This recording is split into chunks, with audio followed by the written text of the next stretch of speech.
guys. Ito na guys. May dala na ako na pagkain nila. Ayan. Hello guys. Krrrr! Ah! Ayan na. Krrrr! Krrrr! Nag-aaway pa. Krrrr! Krrrr! Krrrr! Yan guys.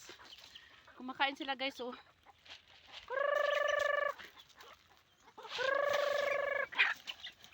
Ayan. Ayan. Ay guys ko. Ayan guys. Napakain ko na yung aking mga alaga guys oh. Ano? Ang ganda-ganda mo naman. Ikaw din ha? Ayan ang mga alaga ko guys. Grabe guys. Oh. Ito oh.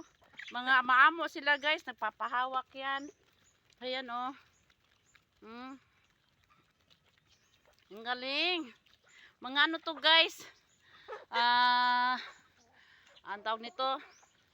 Mga ilan na manok. Ganyan siya guys. Masado silang maamo. Sa tao guys. Nagpapahawak sila guys. Ayan oh. Alam mo guys, ang dami niyan dati.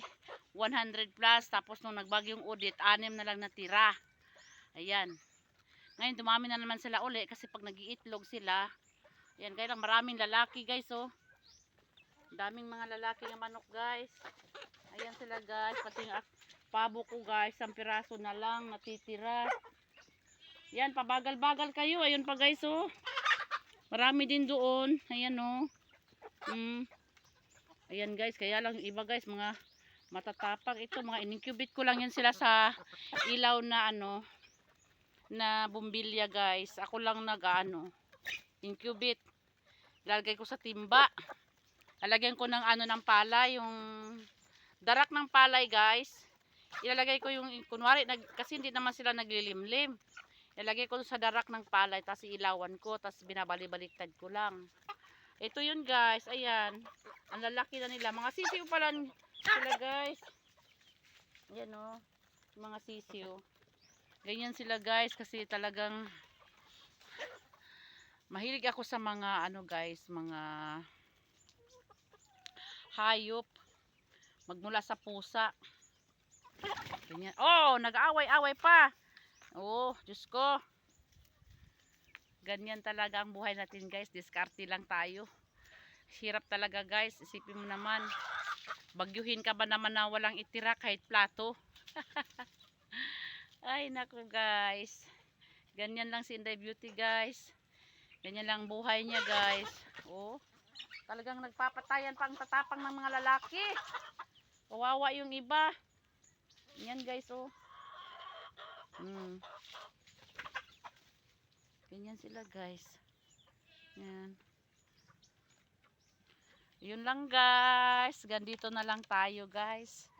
Kasi ano, marami na rin akong ginawa ngayon maghapon. So I need to rest muna siguro. Yun lang guys. Dito marami ding mga puno-puno. Ayan. Nakakalipad naman din sila guys diyan sa mga net. Mabilis lang magparami ng ganito guys kahit wala kang incubator. Nalagay ko lang sa timba guys ang mga itlog. Magbibilang ako ng araw. O yun. Tapos yun lang. Yun lang guys.